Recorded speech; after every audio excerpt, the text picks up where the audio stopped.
Un avion de Transavia nous embarque à Orly pour nous déposer 4 heures plus tard à Madère après une escale à Porto. Les côtes madériennes apparaissent à droite de l'avion, puis c'est l'aéroport de Machico-Funchal qui se présente. Après le débarquement, Carlos nous récupère et nous conduit à notre hôtel dans le centre de Funchal.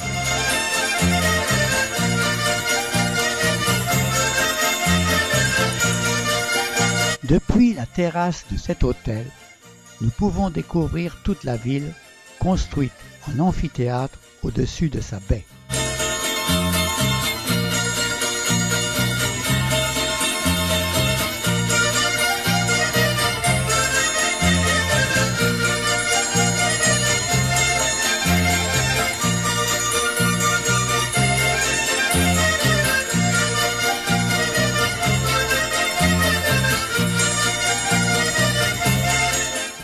Le lézard, l'animal le plus répandu sur l'île, nous sert de transition. En centre-ville, la magnifique place de l'Hôtel de Ville, avec, sur la gauche, l'ancien collège des Jésuites du XVIe siècle.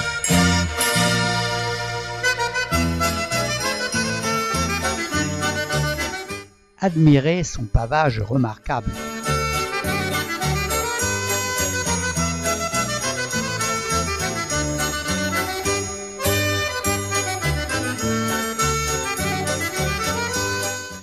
L'intérieur de la chapelle du collège des Jésuites date du XVIIe siècle. Elle est très richement décorée.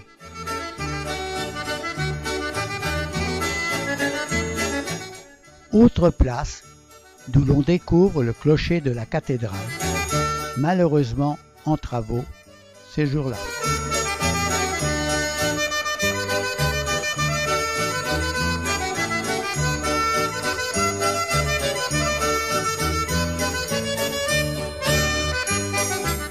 À Madère, comme dans tout le Portugal, il faut admirer les pavages des places et trottoirs.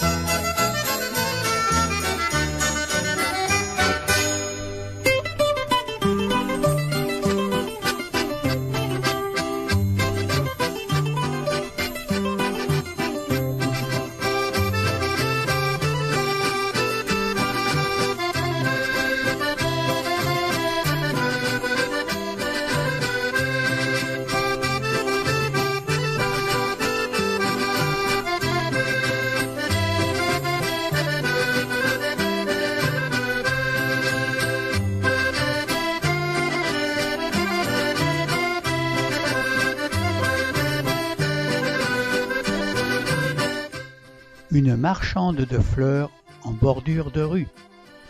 La rue Santa Maria, dans le plus ancien quartier de la ville, est en pleine rénovation, avec ses portes et façades peintes de couleurs vives.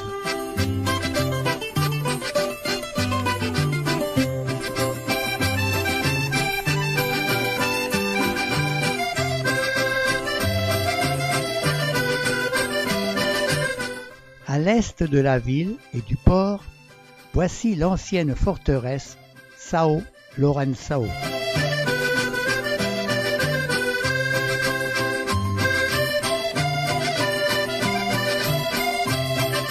Un peu plus loin a été installé un complexe balnéaire, une autre vendeuse de fleurs en coin de rue. Et nous voici dans l'important marché des fermiers construit en 1940, autour d'un patio avec un rez-de-chaussée réservé aux fleurs et fruits.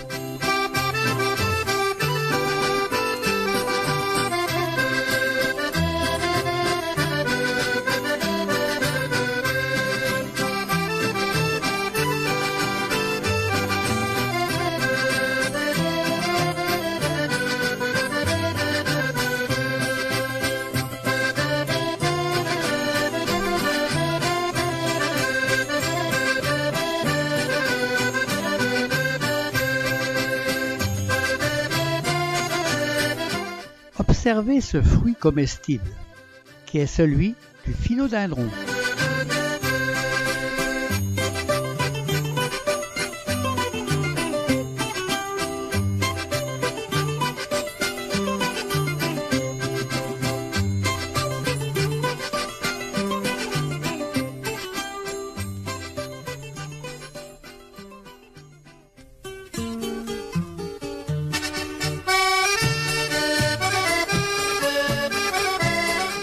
À l'étage, ce sont les légumes et autres.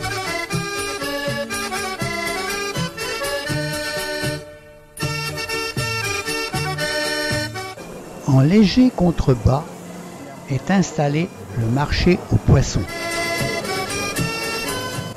Ici, beaucoup de thon et sabre noir.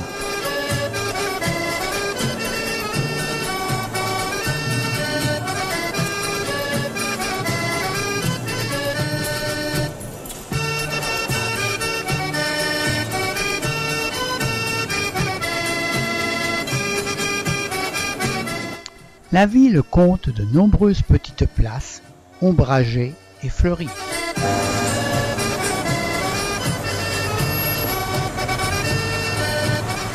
Nous voici dans le musée de la broderie, une spécialité madérienne toujours pratiquée par les habitantes de l'île. Plusieurs pièces d'habitation bourgeoise du XIXe siècle sont reconstituées pour mettre en valeur de précieuses réalisations conçues entre 1860 et 1930.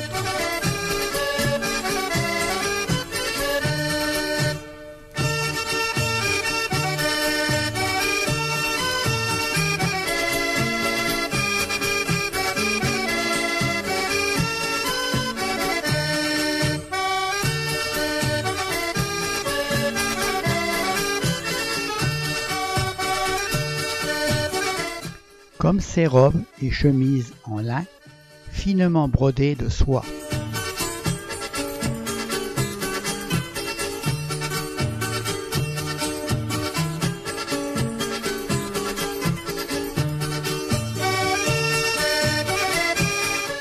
Après un temps passé à l'intérieur, prenons l'air dans le jardin municipal, aménagé à la fin du XIXe siècle et planté de fleurs et d'arbres de Madère.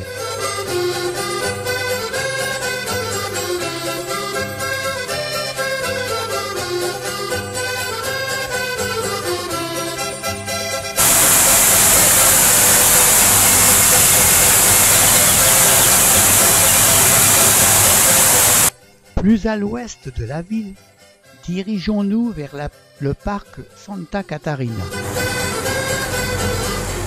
Le sol est ici jonché de pétales jaunes d'une variété d'acacées.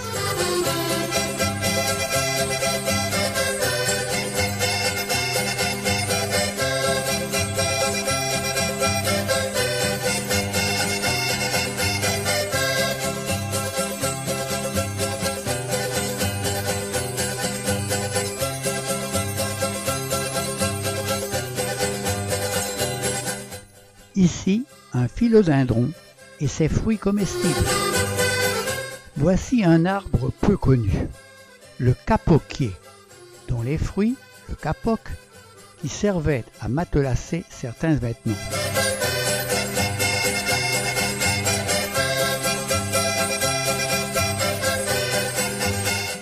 Un parterre d'oiseaux des îles et sa fleur originale.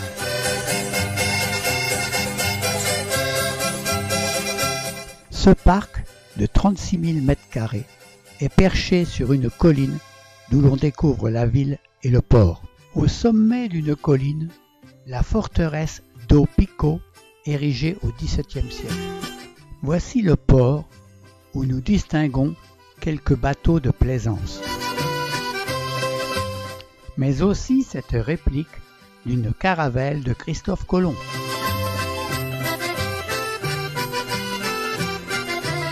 Voici le catamaran sur lequel nous allons embarquer pour aller à la recherche des dauphins et baleines en baie de Funchal. as senhoras têm que descer então as escadas. O sistema para puxar a água funciona como uma bomba, bombeia então... C'est parti! Mais nous ne sommes pas les seuls à chercher.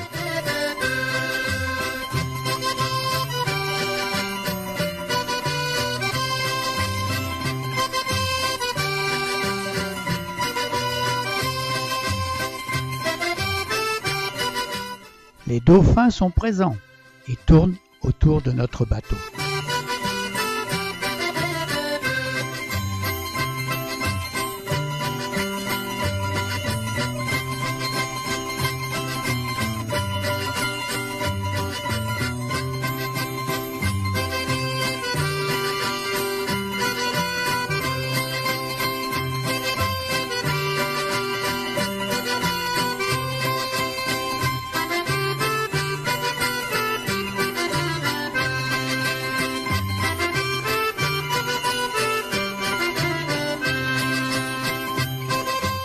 Enfin une baleine qui vient souffler en son...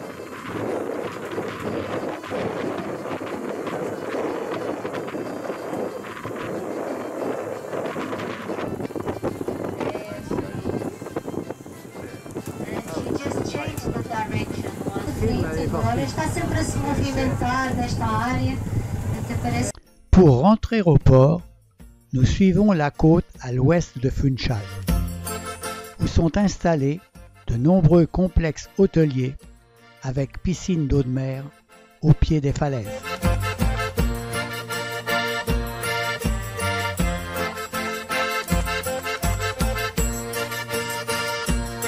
Un rocher au profil particulier.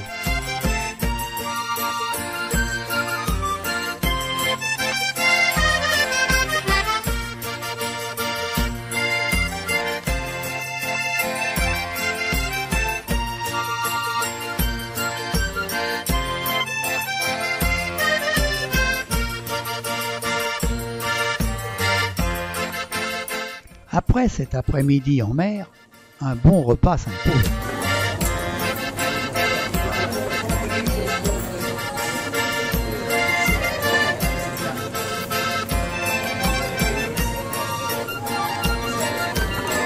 Monique déguste un plat de patelle. Présent le 21 juin. Observez la taille déjà impressionnante. Et là, le long de la route en bas, il y en a...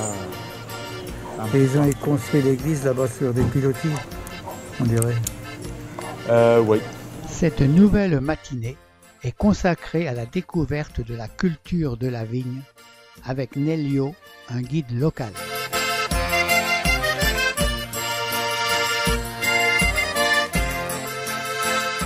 Nous nous promenons sous les vignes, ce qui n'est pas habituel pour nous Français.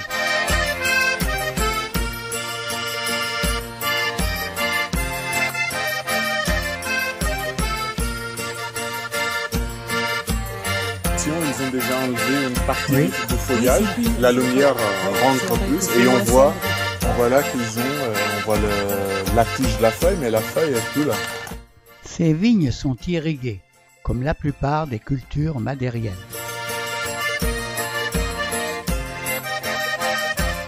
Un fruit particulier, la pomme cannelle.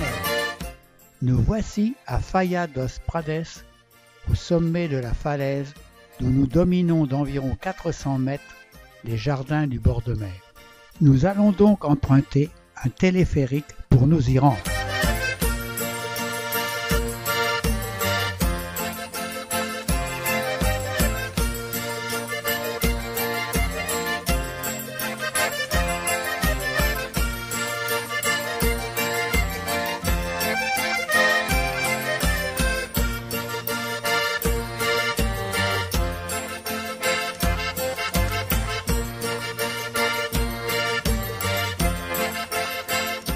Au pied de cette falaise pousse une multitude d'arbres fruitiers et plantes, bananiers, manguiers,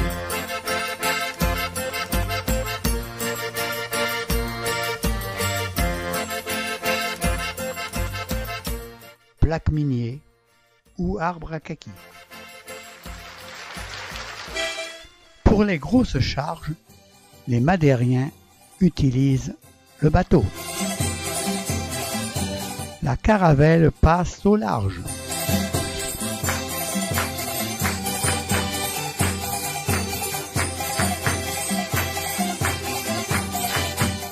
Le jour suivant, nous grimpons à Era do Cerrado, à 1000 mètres d'altitude, où les nuages gênent un peu la visibilité vers Curial da Serra.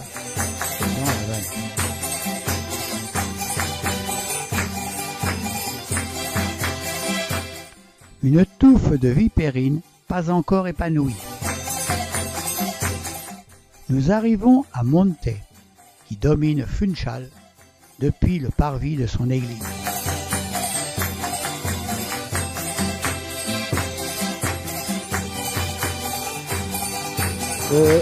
Pour demain, quand on va caler, il va vous chercher. Il y aura un taxi qui va partir, parce que moi je ne pourrai pas demain. Demain je vais le remettre, sinon je vous aurais amené pour faire la visite ici. Un joli parc, bien vert et fleuri, nous accueille.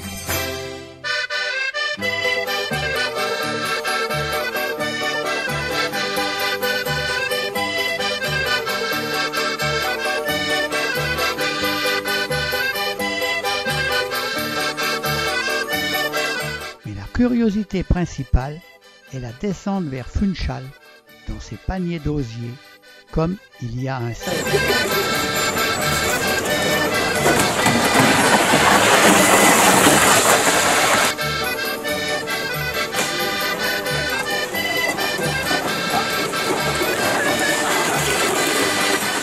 Après ces quelques touristes, c'est à notre tour de dévaler la pente.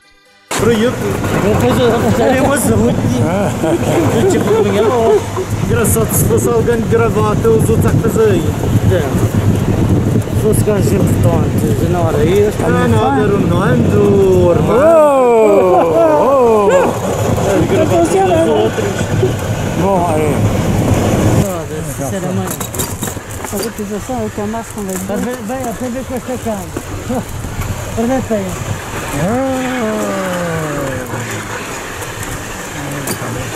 C'est impressionnant. Hein. Ah ben, on est Oui, ça fait rien. Hop là. Okay. Allez. Ça va? T'as frotté, hein? Hop là. Ah, c'est marrant les mansardes de la haute. Nada cansado. Difficile. Tu discutes pendant ce temps-là? Oui, enfin c'est dur. C'est un peu facile parce que la route est abîmée. Direction gauche. Hop là, hop là, hop là. Ah bon, il arrête la circulation quand même.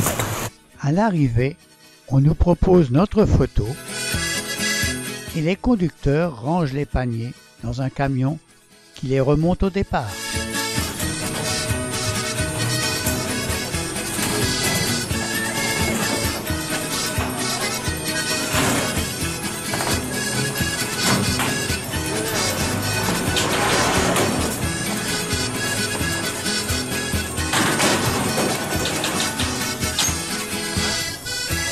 Après ces émotions, une bonne brochette est appréciable.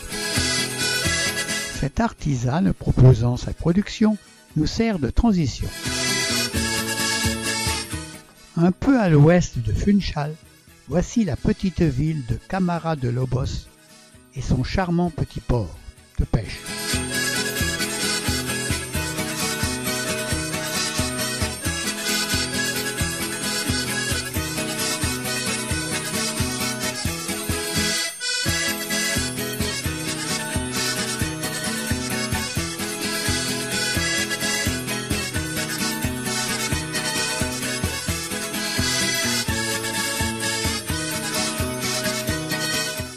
En 49-50, Churchill y planta son chevalet, et une statue perpétue cet événement.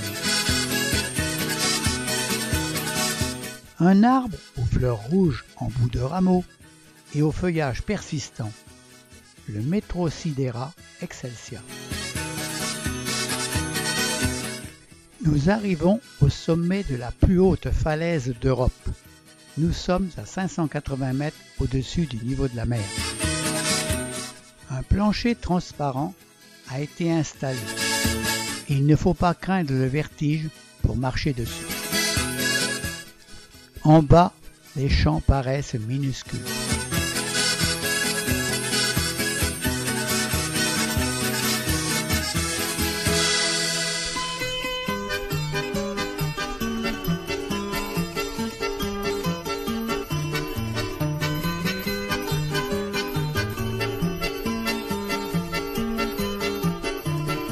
Fruit de la passion banane.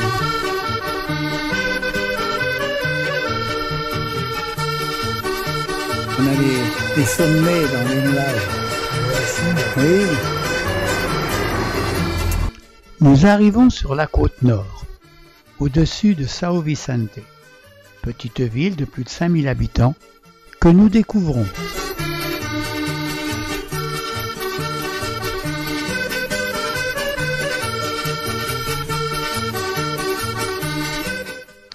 Le sommet de la colline est occupé par une chapelle. Avant d'arriver à Sexal, nous admirons le voile de la Mariée, cette cascade de 110 mètres qui chute dans l'océan. Sexal, vue au travers de 2 agaves au col de Cygne.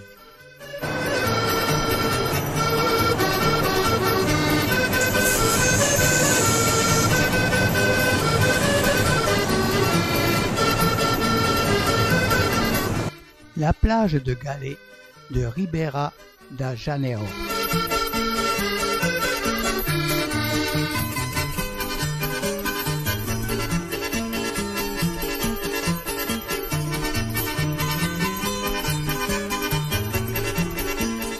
Nous arrivons à Porto Moniz où nous séjournerons 3 nuits. Cette ville est célèbre pour ses piscines naturelles d'eau de mer. Nous les utilisons.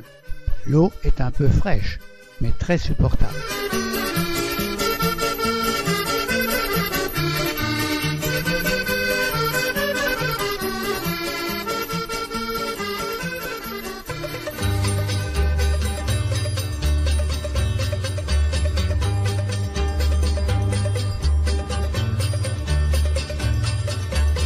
Notre hôtel est situé sur cette place. C'est le bâtiment rose.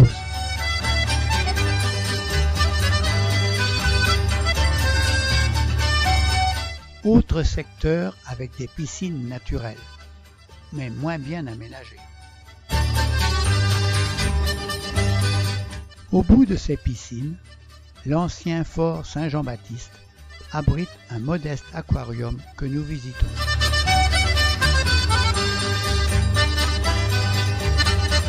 Les différents bassins présentent environ 70 espèces, représentant la faune sous-marine locale.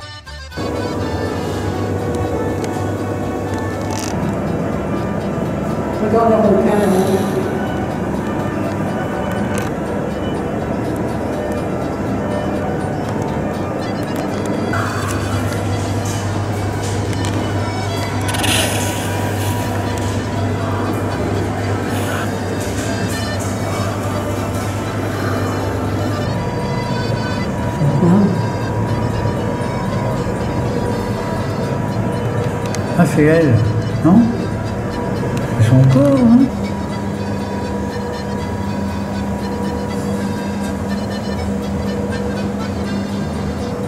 Oh, tu vois, hein? Cette orchidée sauvage nous amène à une première randonnée dans la forêt primaire de laurier de Madère. 15 000 hectares classés au patrimoine mondial de l'UNESCO. Cette rando des moulins débute par une grimpette pour atteindre la Levada que nous suivrons jusqu'à notre arrivée 7 km plus loin.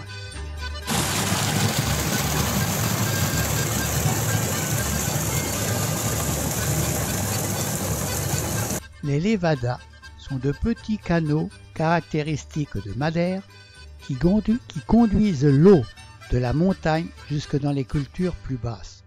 On en compte 2000 km. Leurs constructions ont débuté au XVIe siècle.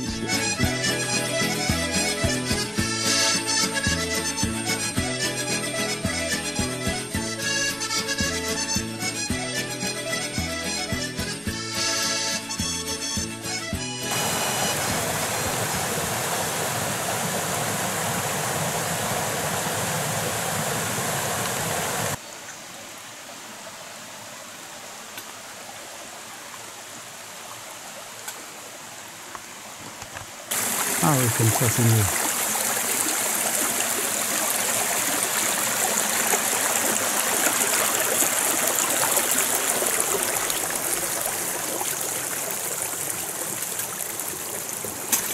La Levada reçoit parfois un ajout d'eau provenant d'un torrent.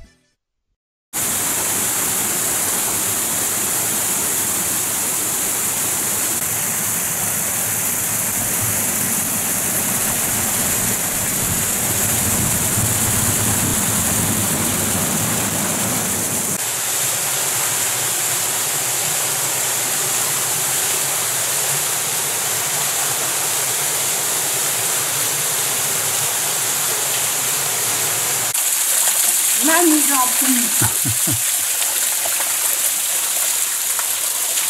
Heureusement que j'ai pas de lunettes.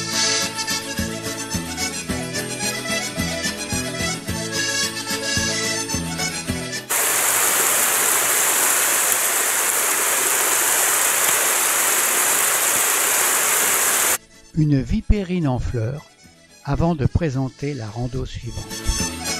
Nous partons du Mirador de Pombay, d'où nous voyons le téléphérique que nous utiliserons prochainement.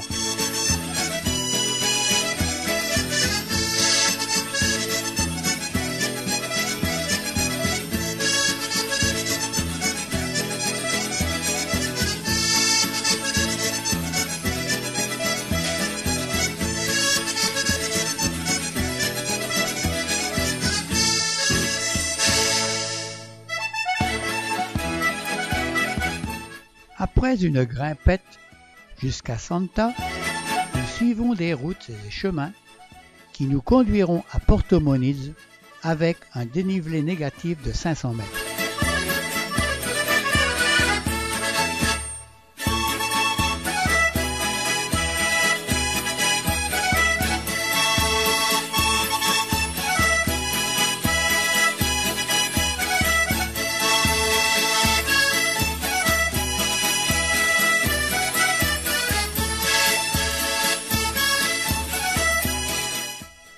Porto Moniz apparaît tout en bas.